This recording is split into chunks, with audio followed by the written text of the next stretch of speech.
مساء الخير على كل المتابعين قناة ميكانيك السايت. كان في أحد المتابعين بيسأل إزاي أظبط النجلاش بتاع الماستر بتاع اللي هو السيرفو اللي بيشتغل على الماستر ورا. مش كل المساتر مش كل السيرفوهات بتاعت العربيات مش كلها بنجلاش. في بنجلاش وفي ثابت، في نجلاش وفي ثابت. عامة دي عربية بيجو 504 فيها نجلاش. أهم حاجة أنا معايا الماستر أهو لسه جديد ورايح أركبه. تمام، أشوف الماستر محتاج ولا مش محتاج. لو الماستر مش نازل للآخر كده كويس هيبقى النجلاش عالي، إنما لو نازل سايب كده يبقى أنا كده محتاج أعلي شوية. دايما ابدا في الغالب تخلي النجلاش ناقص، ما تخلوش زايد، لان لو ناقص افضل لي انا من انه يبقى زايد. ليه؟ لان احيانا كميه المساتر دي معظمها بيكون مش كفاءة. ليه؟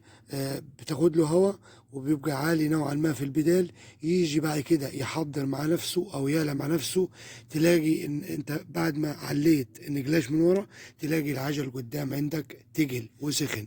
فيستحسن انك انت تعلي النجلاش اللي ورا لدرجة انه ما تحسش بيه هنا في المسامير. يعني انت اول ما تحط الماستر بتاعك كده ما تحسش ان الزغاج ورا، الزغاج انت حاسس بيه في حطة ايدك.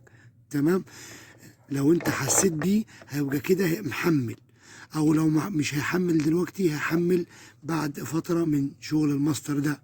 الماستر لما يشتغل ويحضر يعلى تحت رجلك ممكن الزغاج اللي انت عليته ورا يحمل على العجل قدام، يخلي العجل قدام يسخن ويتقل معاك. تمام، بالنسبة للنجلاش ازاي انا انجلش؟ هات بنسة كلابة، هات بنسة كلابة. تمام، انا عندي النجلاش ده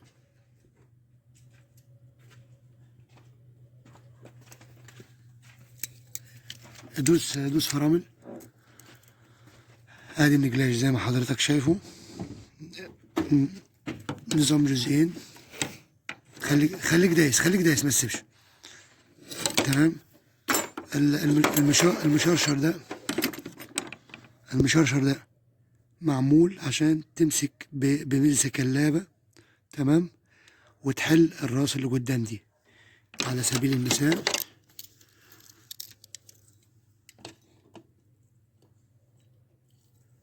امسك من المشرشر، ما امسكش من الحتة اللي هي ناعمة عشان خاطر ما بوظش مكان الألسي، والألسي يتقطع وبعد كده السرفو يحجر معايا، الفرامل يحجر معايا.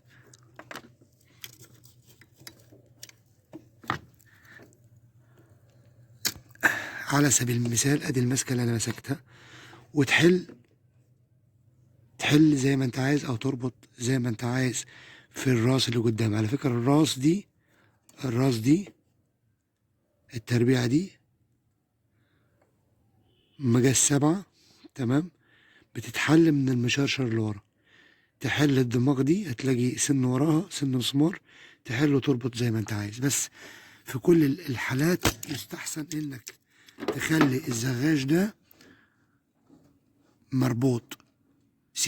سيب تخلي الزغاج ده مربوط افضل لك، عشان خاطر لو محمل على الماستر هتلاقي العجلتين اللي قدام تجلوا وسخنوا معاك.